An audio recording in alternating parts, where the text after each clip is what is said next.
ng'emu ku ngeri ez'okwongeza ku bungi obw'amakungula abalimi ge basuubira okuva mu kulima kwabwe, bangi baasalawo okweyunira eddagala erigimusa erifuuyirwa ku birime, wabula nga kino kizze oluvanyuma lw'okubeera nga ettaka eriwerako terikyabala olw'okulimibwako enfunda eziwera, wabula nga okugimusa ebirime kijja mu ngeri ez'enjawulo, nga kuno kwe kuli n'okweyambisa nakavundira kiyite organic manure, kyokka nga batono nnyo ku balimi abeeyambisa enkola eno olw'ebiseera byetwala bw'ogeraageranya n'okufuuyira.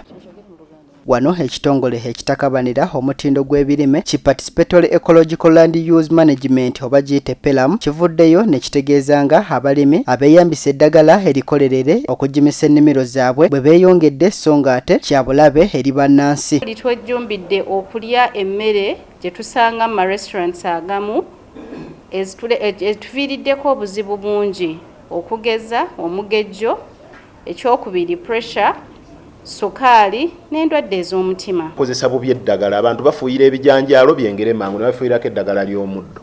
Abantu bafuuyira kasooli mu musiri nga tanaba na kukala ne bamufuuyirako eddagala ly'omuddo akale mangu.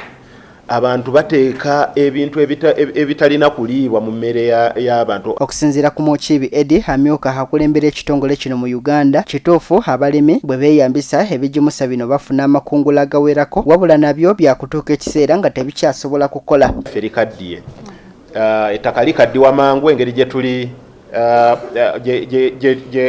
omusana gubeerawo essaawa nnyingi wano mu Uganda, ettaka ne likaddiwa mangu. So ne oteekamu ebigimusa ebizungu tebikola ki, bigenda tugeesera nga tebikola bulungi. So tuzza tutya ettaka lino waggulu engulu, kwe kulaba nti twongeramu ebintu ebizimba ettaka ng'ebigimusa byaffe binnansangwa. Mukiibi agamba ekisinga okukwasa ennaku kwe kubeera nga abalimi abasookerwako bagezezzaako okukozesa enkola ya nakavundira, kyokka nga buli afunamu akasente ye yettanira enkola ey'okufuuyira, nga n'olwekyo gavumenti esaanye okusitukiramu. Taaga okwongera okunoonyereza kibeere kagenderere ng'omukadde akogga okunoonyereza ku nkola ey'oganiki.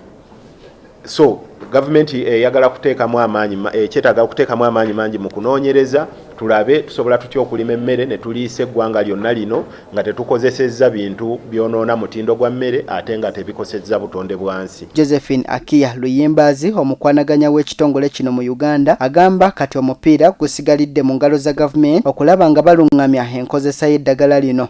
Okulya emmere eno kyabulabe nnyo ku mubiri gwaffe, naye ng'ate tulina emmere eriwo ate nga tusobola ogigula ku bbeeyi ensaamusaamu, ate nga tekozesezzwa, tetugirimisiza bigimusa na biragalalagala ebyaganibwa mu nsi endala, ate nga ebikosa obutonde bwaffe n'obulamu bwaffe. Okulaba nga tutumbula emirimu gy'abavubuka mu kulima, tulina okubateerawo embeera ebongera amaanyi okulaba nga nabo baganyulwa mu kulima, ababa bakwenyigiddemu, abakyala n'abavubuka, wabula n'abantu mu bitundu ebizibu by'okubeeramu. Okwogera bino bano babadde balangirira omwoleso gaggadde ogutegekeddwa ekitongole kino ne gavumenti ya Uganda okulaba nga batumbula enkola y'emmere ennansi n'okweyambisa nakavundira mu kulima.